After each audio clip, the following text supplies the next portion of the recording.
Good afternoon बच्चों। जैसा कि आप लोगों को मैंने संधि पढ़ा दिया था, फिर भी कुछ बच्चों को अभी भी संधि में कुछ समझना है, इसलिए मैं आज संधि ही समझाने जा रही हूँ। संधि मैंने पढ़ाया है, उसे विस्तृत रूप से पढ़ाया है, इसलिए मैं बच्चों से कहूँगी कि एक बार फिर उस संधि को देखें जो कि हमने विस्तृत पढ़ाया है। आज मैं एक उपाय हमने निकाला है तुम लोगों के लिए, एक तरीका निकाला है आसान सा, जिसमें कि तुम लोग को समझ में आ जाए। लेकिन उस संधि को भी एक बार उस वीडियो को जरूर देख लेना।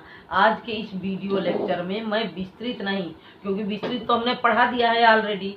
आज मैं संक्षिप्त में एक ट्रिक समझ लीजिए के अनुसार मैं लेकर आई हूँ इस संधि को और पढ़ाने जा रही हूँ।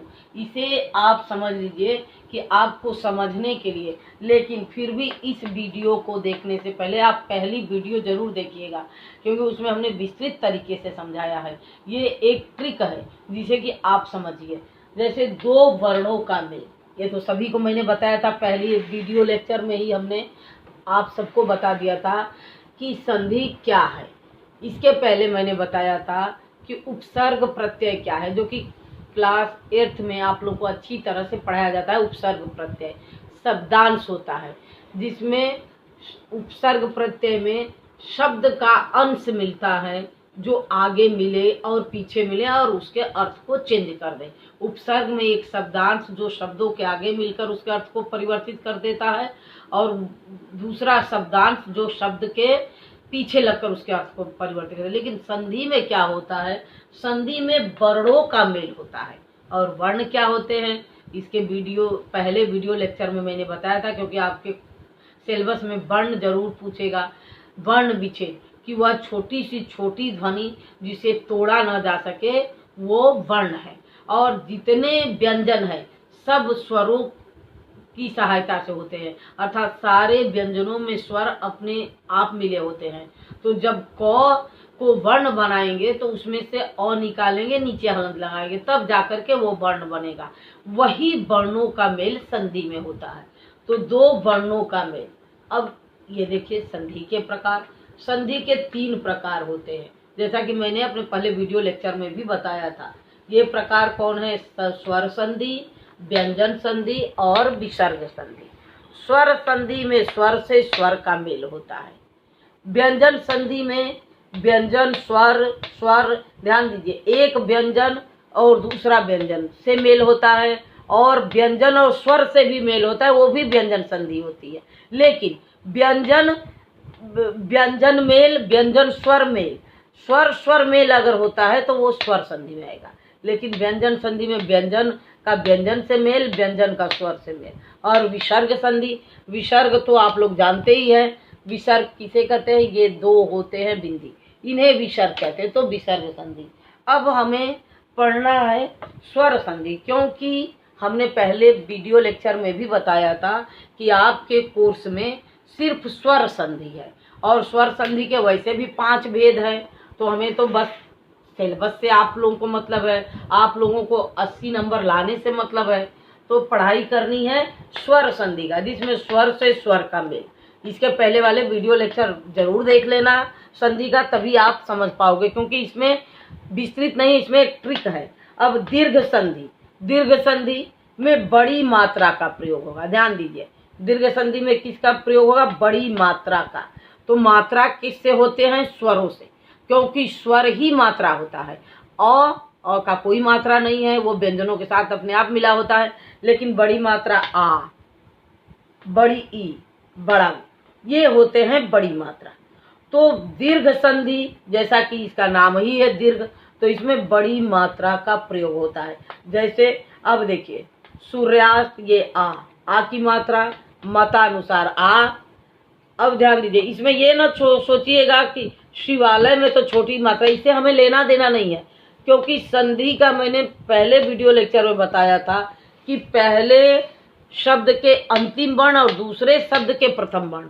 तो इसका पहला शब्द जो है शिव है, तो यहाँ का मात्रा देखिए आ, इसमें बड़ी मात्रा का प्रयोग होगा दीर्घ संधि में।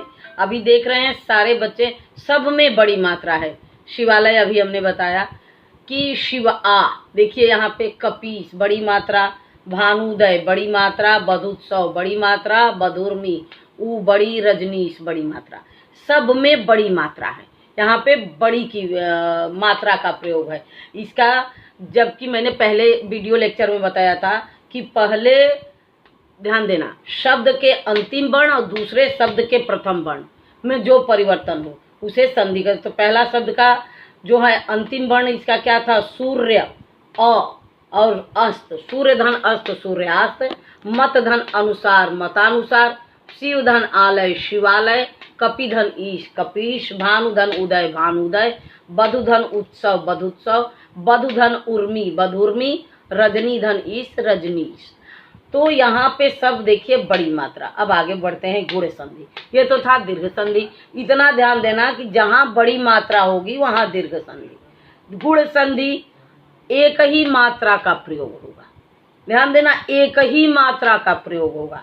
जैसे ए, ये लिखा है स्वर ए, इसकी मात्रा ये होती है, ओ इसकी मात्रा ये होती है, और अर, यही तीन गुण संधि में है।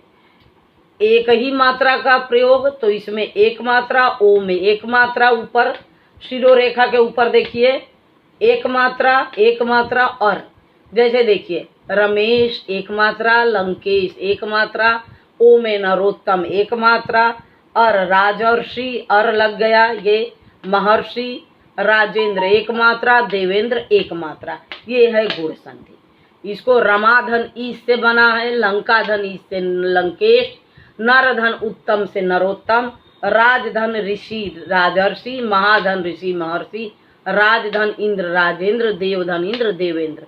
तो इसमें एक गुण संधि में बस इतना ही ध्यान देना है कि शिरोरेखा के ऊपर एक ही मात्रा का प्रयोग होगा।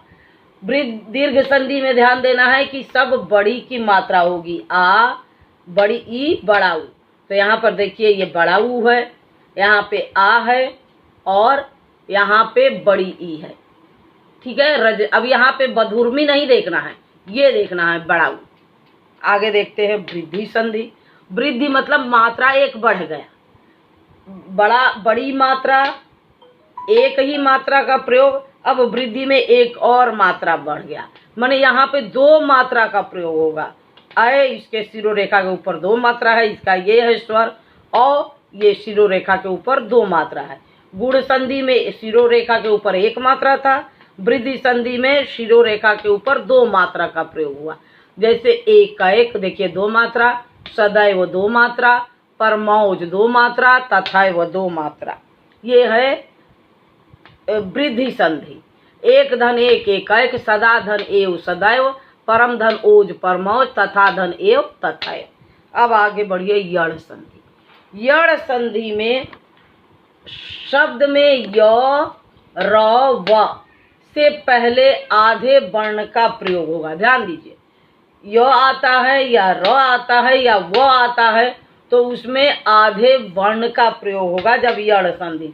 जैसे देखिए अत्यंत य से पहले आधे वर्ण, अन्वेषण व से पहले आधे वर्ण, इत्यादि आधे वर्ण, स्वच्छ आधे वर्ण, प्रत्येक आधे, अन्वय आधा, न्यून आधा वर्ण। तो यर ल व से पहले आधे वर्ण का प्रयोग होगा। ध्यान दीजिए, अतिधन अंत था अत्यंत बना, अन्वेषण अनुधन एषण, इत्यादि इतिधन आदि, सुधन अच्छ, प्रतिधन एक, अनुधन वय, न्यून न्यूधन ऊन न्यून। तो ये है आधे वर्ण का प्रयोग। अयादि संधि। अयादि संधि में ध्यान दीजिए, अय ए अय ओ औ, ए की मात्रा, अय की मात्रा, ओ की मात्रा, औ की मात्रा दिखाई नहीं देती। इनमें संधि करने पर ये मात्रा दिखाई नहीं देती तथा अधिकतर शब्द तीन वर्ण का हो जाता है।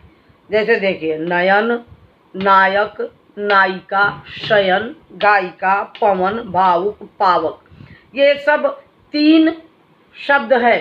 ये होता है अयादि संधि। नयन अय हो रहा, नायक अय, नायिका इका, शयन, और सारे तीन शब्दों के वर्ण हो रहे हैं।